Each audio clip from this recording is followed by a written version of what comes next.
So we're the two people who have the most familiarity with this assignment among all the librarians. You can certainly ask other librarians for help, but we'd definitely be the ideal ones. So like when your team gets together, if you have questions and you want help, contact me and we can set up a meeting on Zoom. Okay. So It's shrunk. just this, oh gosh, it really is so small.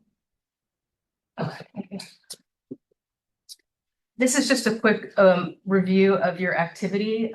I don't even think I need to say it. I think you all know what you're doing, right? Everybody knows what the assignment is.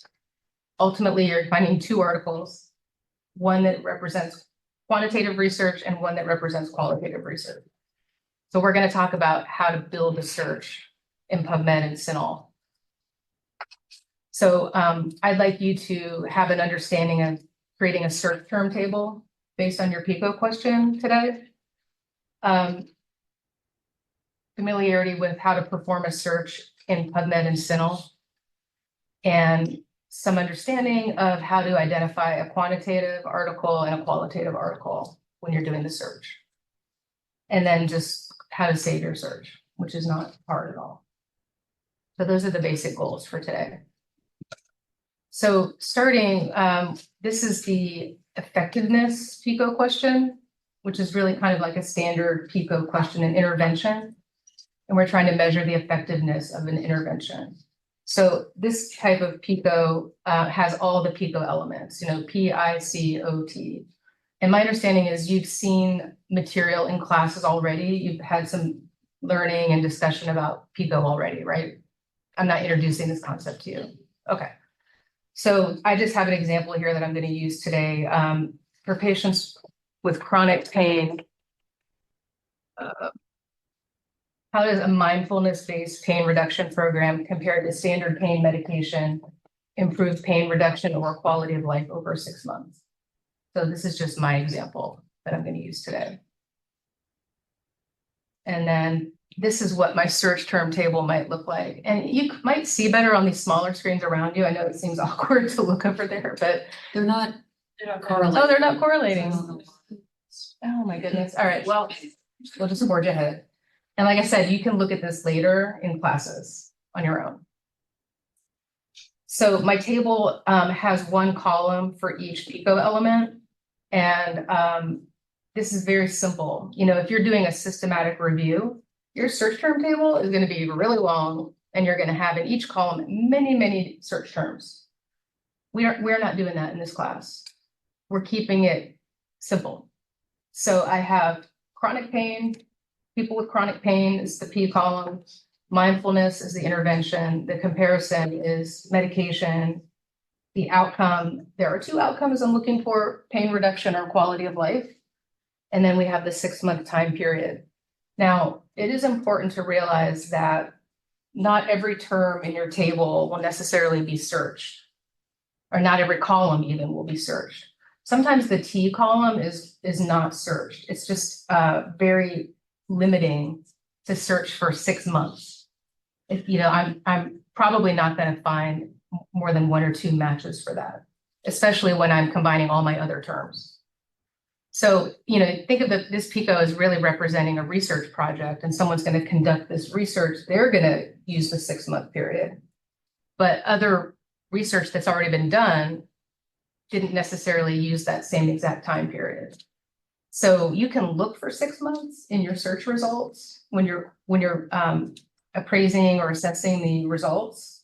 You want to look and see if there's an article that does, represent that 6-month period. And you might talk more about that later with the T. But it's that sort of that time. It's actually time, like weeks, hours, days, months, years. We don't search for that. I'll talk more about that in a minute. The other term I'm not going to search for is adults.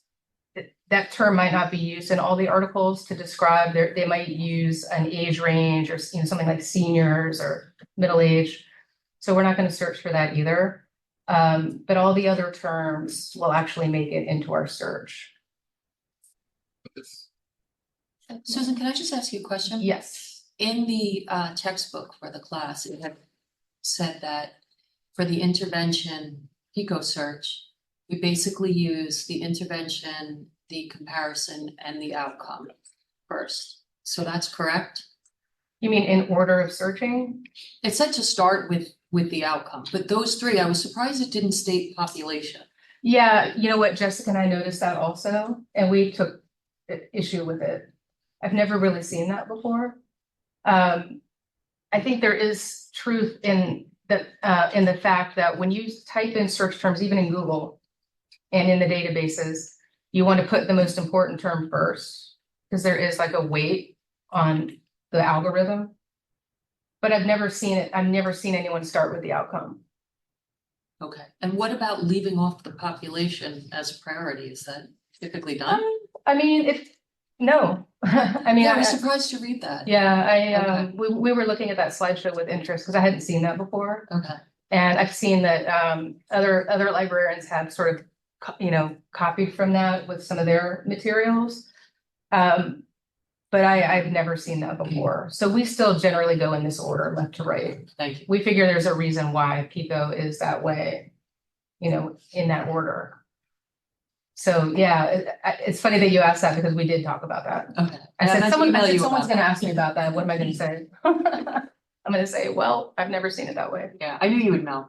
Well, but here is an example of a PICO that does have an essential T column. It's not in my search term table. I'm just going to read it to you. Is patient-controlled analgesia more effective than nurse-administered analgesia in controlling pain in knee arthroplasty patients in the post-operative period? So in that case, the T is in the post-operative period, and we would search for that. That's a good keyword that we can put in as opposed to like 6 months. Does that make sense? Yeah. Okay. Now, the other type of PICO is the meaning PICO, and that is definitely more unusual. This is like the qualitative PICO. This is where we are searching for perception, attitude, opinion. How do people experience a phenomenon? And we're still talking about chronic pain, but now we want to know how the patients perceive the mindfulness-based pain reduction program. Like, I guess it's kind of getting at, are they complying with it? Does it seem too weird? Did they quit doing it even though they're supposed to be doing it? Like, what is their attitude towards it? It makes me think of physical therapy when someone says, okay, do these exercises 3 times a week, and you go, okay, I will. And then you do it once a week. And then someone interviews you later about it, and you're like, well, I really only did it once a week because it was really hard to find the time or whatever. So this is where you're getting into that sort of qualitative stuff that's not numbers based and, not sort of this typical science research. And then my search term table for that is very simple, and it might look too simple. Chronic pain and mindfulness, you might be thinking, well, aren't you going to find like 1 million articles for that? Because I'm not searching for perception or perceive. That's not going to make it into my search. It's too specific. So yes, I start broadly, but I'll show you in a moment that I am going to add the term qualitative to my search. So that will immediately narrow my results. It's just not in my search term table. So I'm going to go into PubMed, and I am actually just going to copy this search query here. So there are many different ways to search PubMed, and many different librarians and faculty and researchers will tell you different ways to approach it. I think it's important to know that, because you might work with one librarian and they say, oh, well, use the filter to narrow down to interviews. That's what you're looking for. Someone else might say, never use a filter. Don't use a filter. It's too narrow. You're going to miss something good. So people have like different opinions and attitudes. Oh my goodness. I'm getting exercise today. So my colleague Jessica and I have come up with a plan for this class that we think is best. And it may vary depending on what your PICO questions are. So, there's no perfect approach, and it will vary. That's why you should get in touch if you have any questions or concerns about it. We're gonna actually rely on the what's called automatic term mapping in PubMed. So let me go to PubMed.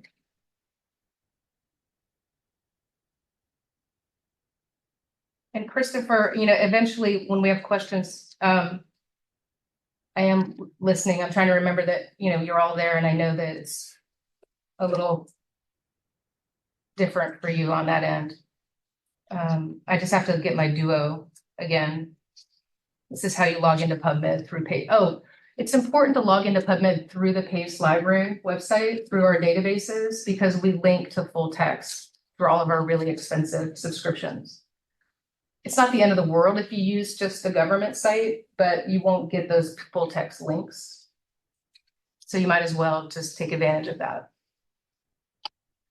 Most people would really love to have that opportunity, to use PubMed through a university library. And you do have, oh, my password. Wait, what? Sorry, let me refresh my Duo. There's all these, added security layers to everything now, and it makes it a little complicated.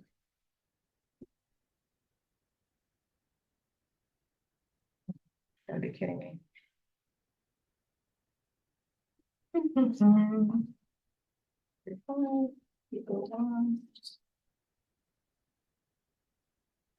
Sorry, give me 10 seconds. It looks like it's about to refresh. But you will log into PubMed with your PACE credentials.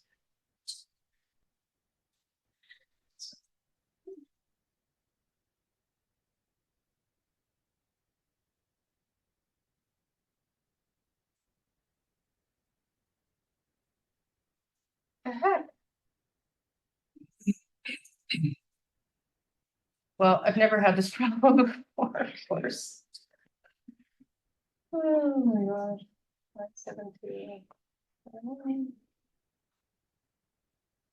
All right, well.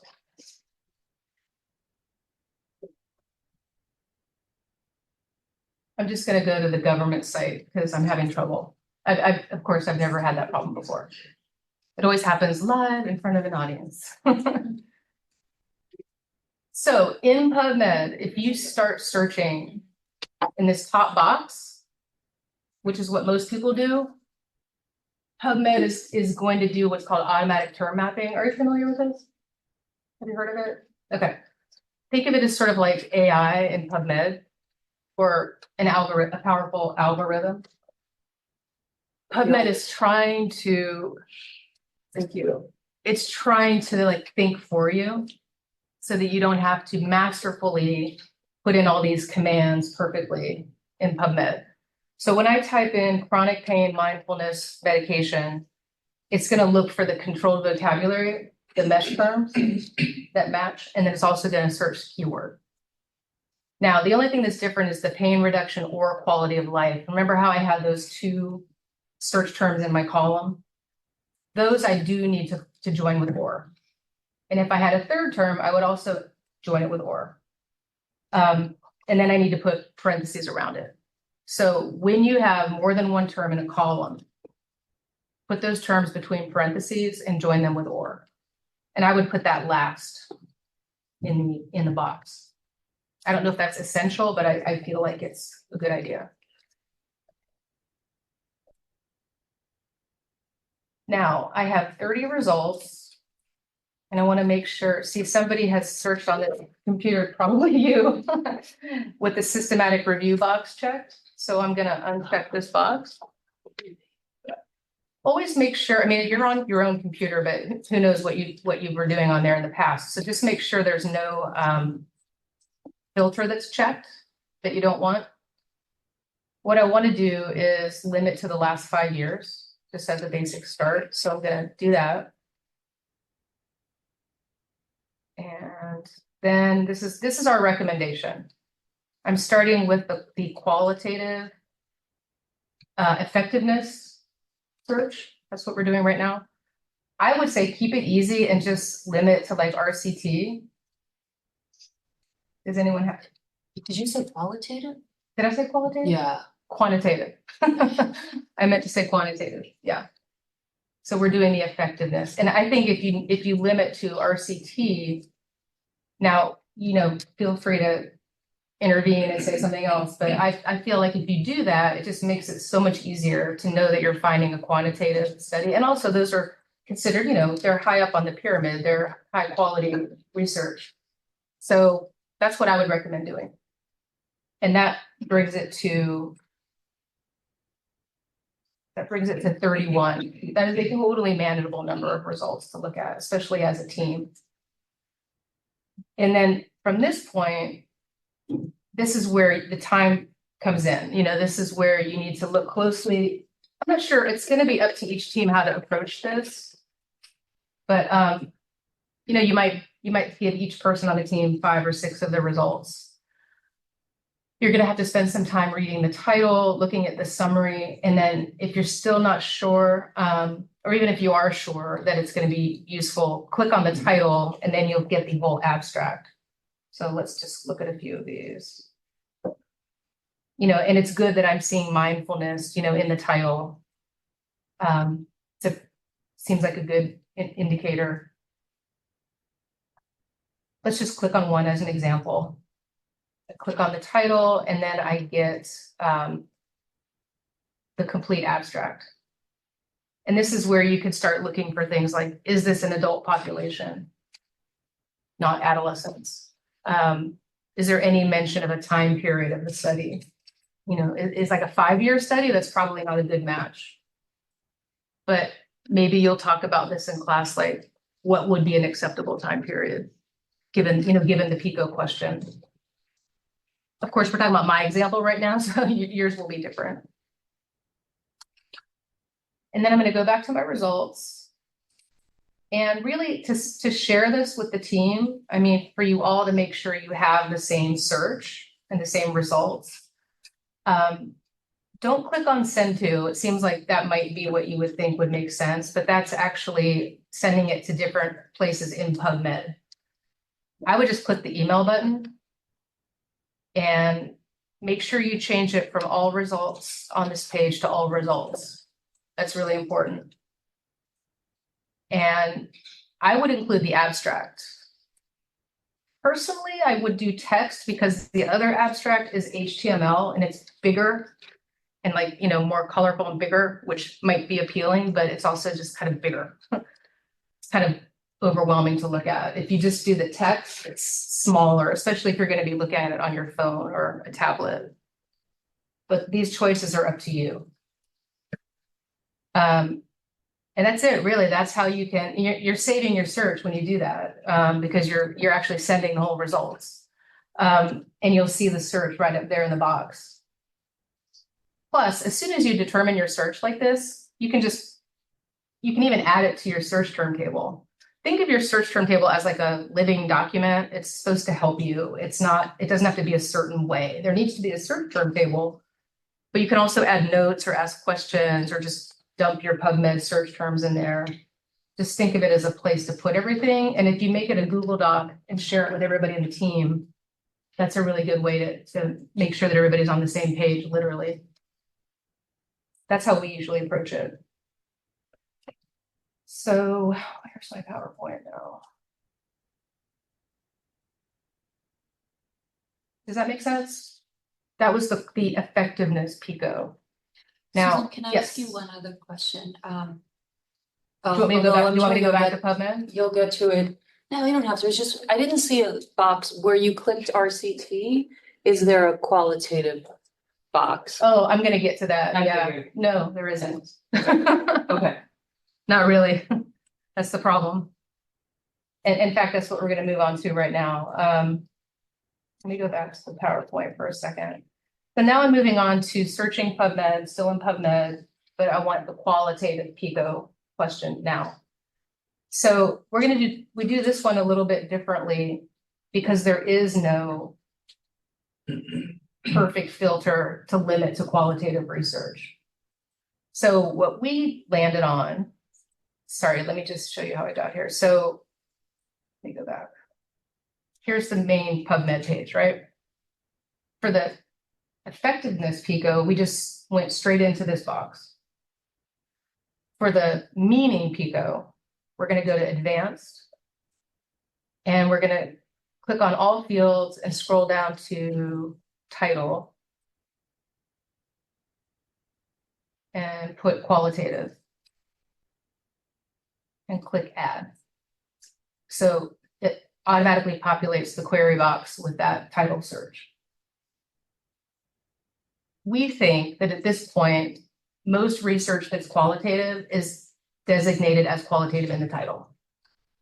Like, I think researchers have gotten to the point where they're like, you know what, I gotta make sure I put qualitative in the title of this article so people will find it. So we think that's, are you possibly gonna miss something that's qualitative that doesn't have qualitative in the title? Yes, but we're not doing a systematic review. So for the purposes of this assignment, I think it's perfectly fine to do it this way. You don't have to do it this way. These are our suggestions. We could talk about it in a meeting, if you want to. And then the terms, chronic pain, mindfulness. So then I'm just gonna add mindfulness. And this is just gonna be that automatic term mapping. I'm not typing out and or using quotation marks or anything. I'm just typing my words in. It's the only database that does that automatic term mapping.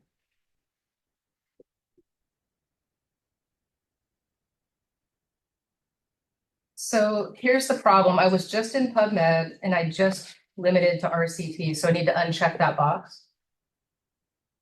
I still have my my 5-year limit, which is fine because I want that. And now I have 23 results because I have no other limits, because there is no limit here that we recommend. You can look at the additional filters that are available, just FYI, but something here could be a qualitative study, but it's just way too narrow to try experimenting with some of these filters here. So we don't recommend it, but just in general, you should know about this. Like if I wanted to add clinical study, not for this, not for qualitative, but if I wanted to add this to a different search, if I go like this and show, it adds all those to my menu on the left. But they don't occur there naturally in PubMed. You have to add them. Every time you start a search. Okay. Okay. Yeah. Just know, just for the future, there are additional filters that you might want to utilize, but you need to add them there and then check them. Just putting them there doesn't make them work. You have to check the box next to it. But I'm not using any of those right now. So it's the same thing as with the other search, as far as emailing it to yourself. One thing I want to say about PubMed is there's no search history up here like there is in CINAHL. But if you click on advanced, you will see your search histories if you scroll down. And if you click on this little details section, you can see how the automatic term mapping works. First, it looked in the title, and that's not automatic term mapping. That's a specific title search. But after that, yeah, I'm sorry, and I know you can't really see this, but it's like the mesh term for chronic pain is searched, but also chronic and pain as keywords are searched. And they do that all the way down the search. So they're looking for both the mesh terms and the keywords so that you don't have to do it yourself. Okay, so any questions about PubMed? I just have a question. Yeah. Can you explain Medline a little bit? That's part of PubMed? Yeah, Medline is part of PubMed, but PubMed has journals that are not in Medline. Medline I guess they have certain criteria for inclusion. So they have a smaller number of journals, and everything in Medline has been indexed. So what I mean by that is, let's see if I can use this as an example. So is it like a database within a database almost? Yes. In fact, you can search Medline on its own. Okay. here we There go, would be no mesh term. point, probably, right? I mean, maybe for like, first or second year students who are just kind of getting into database searching, just searching Medline. Because everything in Medline was supposed to be like the highest quality. And everything in Medline, each article has been indexed. And what I mean by that is it's been fully described with mesh terms. Whereas there are articles in PubMed that haven't been indexed yet. So if you were to only search by mesh term, you wouldn't find those articles. That's why we search by mesh term and keyword, to make sure we get everything, even the articles that haven't been indexed yet. So, this article's been indexed, see all the mesh terms here, the medical subject headings that describe the article, and they are typically in order of, I don't know what your word to use, like the main subject, it should be opioid analgesics. The first subject listed should be sort of the main subject, and then sort of like in descending order of importance, I guess. Does that answer your question? Yes, thank you. Sure. And we usually have a little graphic we use for that. I can't remember if we've uploaded that yet, but it's just like a big blob, and that's PubMed. And then there's a little smaller blob inside of it as Medline, right? And finally, just one last thing to say about the qualitative results in PubMed and even in CINAHL. Because we weren't searching for the term perceive or any synonyms for perceive, I would look for words like that in the abstract, because you are selecting one article from many. And even though they all have qualitative in the title, you still want to make sure that the article is really about, that experience, the meaning of the PICO question. Like how did this population feel or perceive something? So just kind of look for these kinds of words. I'm not saying they're required, I'm just saying it's a good idea to just be aware of that. CINAHL, I'm just going to do one search in CINAHL. I'm going to demonstrate the meaning PICO in CINAHL. And in some ways, CINAHL is easier because we have several search boxes that we can look at once. Let me find CINAHL. Hopefully it won't give me grief like PubMed did. We have so many databases, hundreds of thousands of dollars spent every year on them. That's interesting. And we still don't have enough. If you look at the whole university, everything that people are studying, like the humanities are not being well served, for example. But look at all the databases. There might be something there that is of interest to you and even overlaps with what you're studying in this class. Like there might be, like you might want to look at psych info, for example. Yeah. Or Cochrane? Yeah, or Cochrane. That's all systematic reviews, though, I think. Yeah. Right. But in general, not yeah, for business science. exactly. That's right. So here, I can put in my keywords, chronic pain, mindfulness. Remember, I'm doing the meaning one, so just have a couple search terms, and then I can select title here and do that qualitative thing. Qualitative. And I'm not doing qualitative research or study, it's just too limiting. All I need really is qualitative. But when I go back and I look at my results, make sure it is actually a study, not just a mention of the word qualitative somehow. You can't just you can't just blindly accept one of the articles from your results. You need to look at them. And it will take a little bit of time. This is important and it's not in the slideshow. So I've put in my terms, right? I'm not finished though. I'm going to scroll down. This apply equivalent subjects, it's always checked. We just leave it checked, just by the way. It's sort of like, I don't know, kind of like AI in the database, again, trying to help you, trying to improve your results. But what you should do is apply your date limit here. Maybe something like almost 5 years. I don't know how exact that has to be, the 5 years. I'm just kind of doing like the since COVID era type thing. And this is the part that, again, isn't in the slides, but you want to check this box that says exclude Medline records. Just out of curiosity, is anyone taking notes? Yes, good.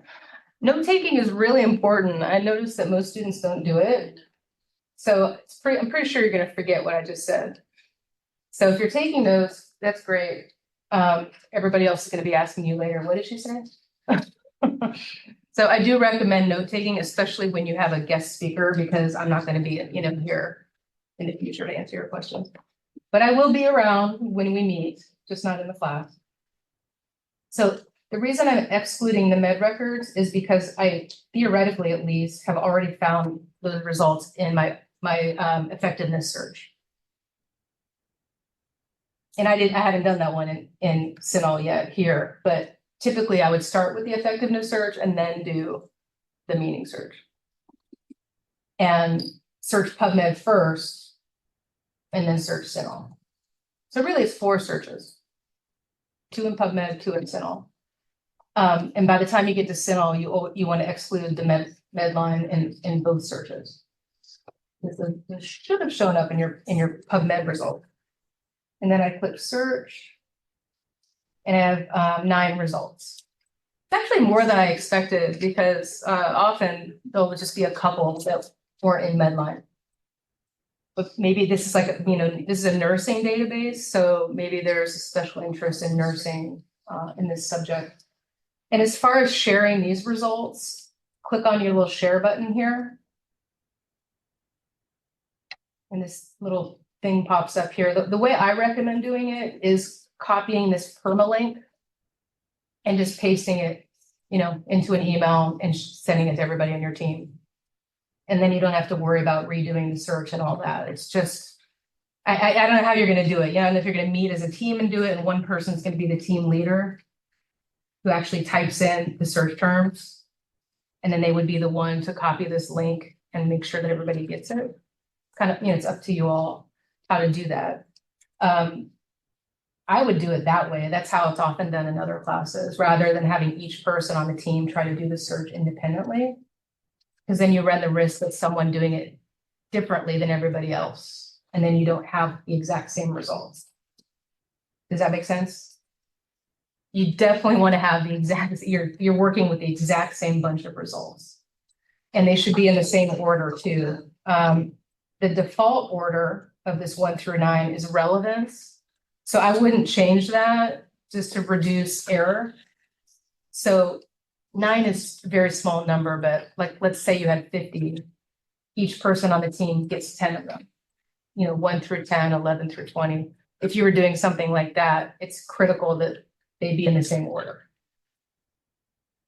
Hopefully that makes sense. But I recommend meeting as a group and running the search and having someone be the team leader. Does that make sense? Absolutely. Yeah. What time is it? 10:23. Okay. Any questions about CINAHL? And the other class, are there any questions? Really about either database? No questions here. Okay, one thing I would like to also say is do not apply the full text limit in either database. You might miss a good article that's not full text in that database. You can get the full text of any article. Often, I couldn't actually go into PubMed through PACE. You saw me struggle with my duo. But there's a link in there that says search for item.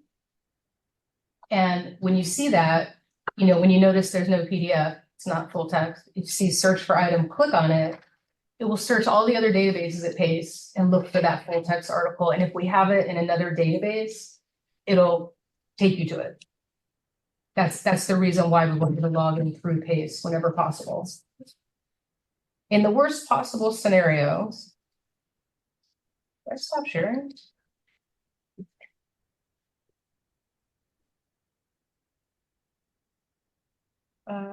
Bizarre. My screen dropped out. Just 1 second. Okay. Oh, what was I going to say? Full text, sign in through PACE. feel like I was gonna say something else. I can't remember now. Well, does that make sense that you wanna, oh, I know what I was gonna say. If you don't find the full text through that search for item, it should give you a link to interlibrary loan. Interlibrary loan is something that everybody at PACE is paying for. And if you work at PACE, it's part of your currency.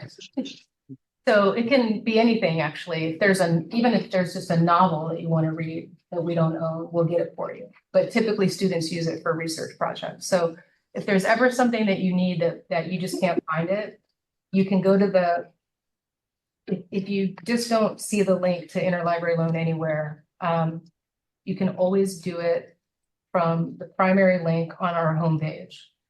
And we have instructions. Which is right here. In the module for that. There's a Oh, video. great. Oh, excellent. Yeah, and it's right here on the top page under quick links, interlibrary loan. And once you request an article, we'll email you about it. And it usually only takes a day or two.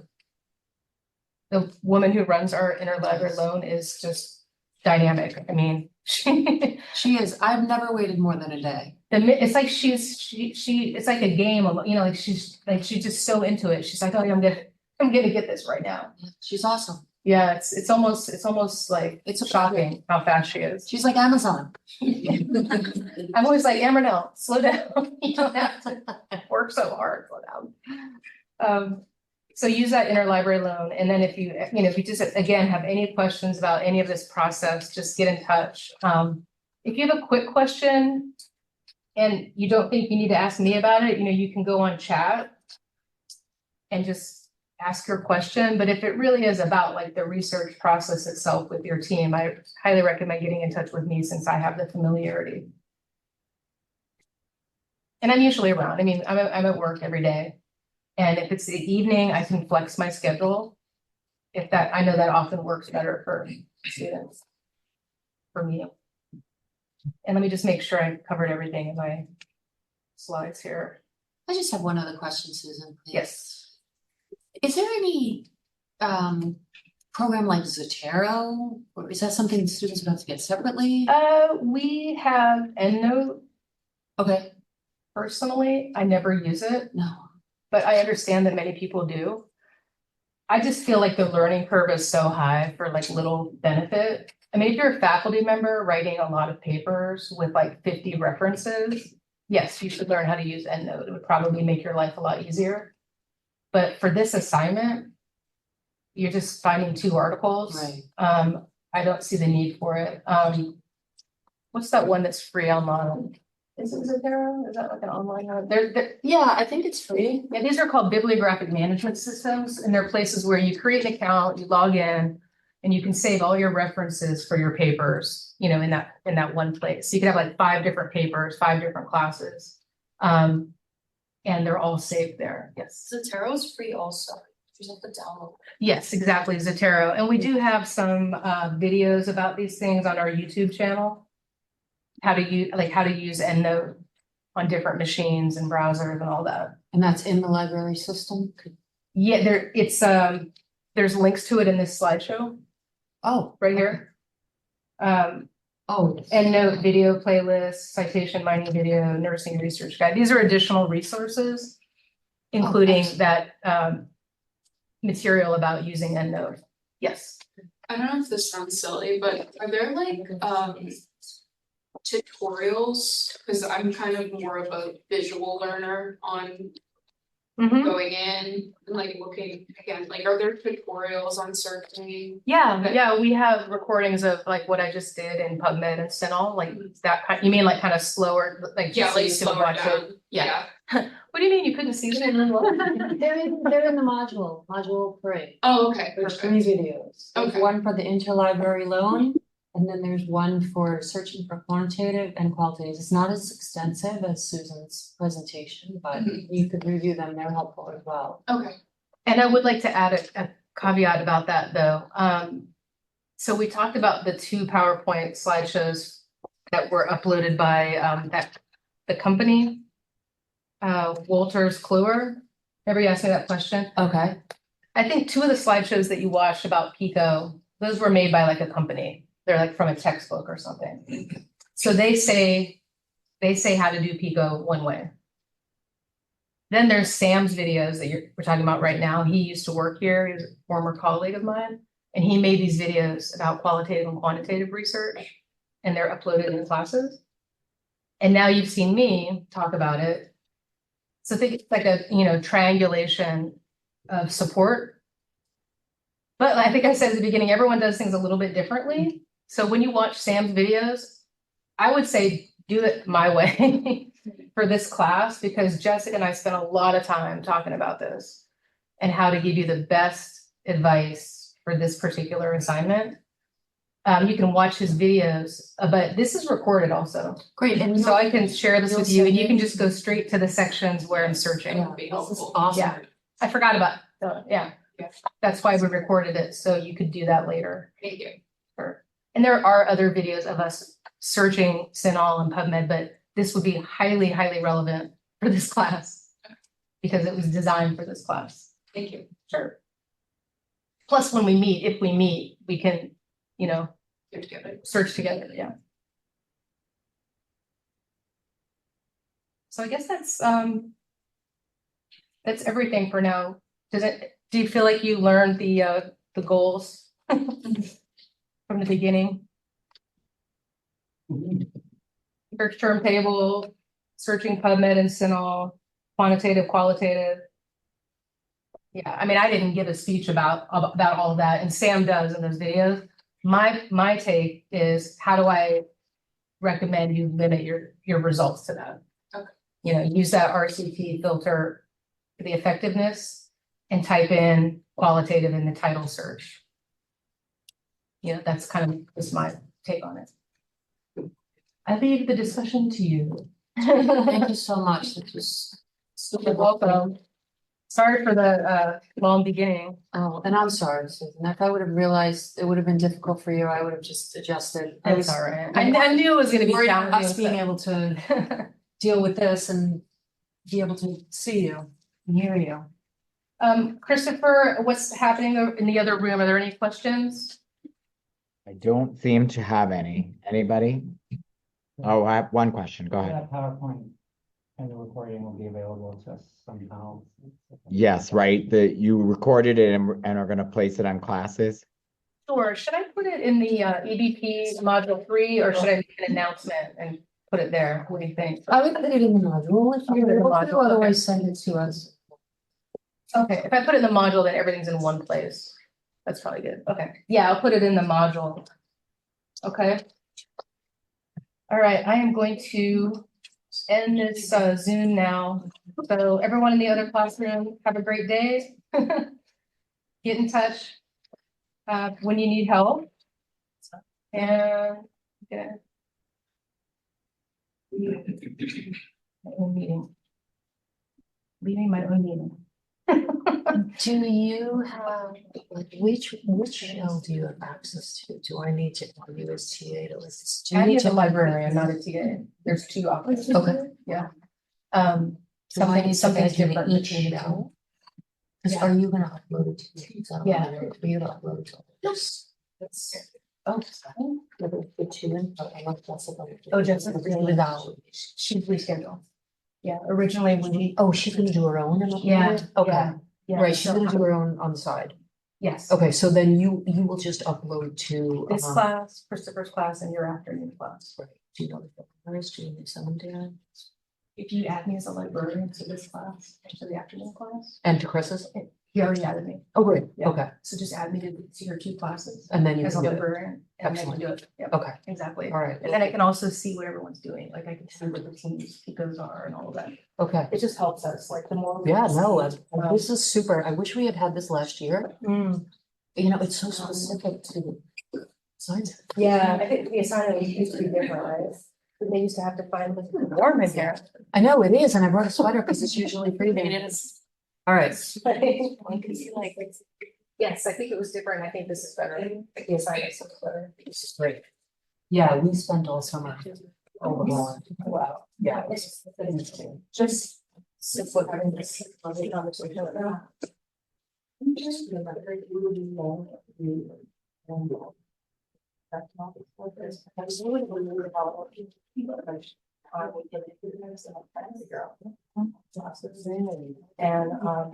we will be involved earlier. Yeah. And have us chat with you guys. Oh, I would love that. It would also help us a lot. Really? Okay. Yeah, and also we might influence something, you know. Oh, 100%. Yeah, this was great. You know, it's good to and Jessica and yeah, this is fantastic. Now like I can reach out to you all and set up summer. I don't anticipate changing the assignment next year, but you know, at least, you know, now we have it. Well, that's still one on. It is. You're right. So we need to stop.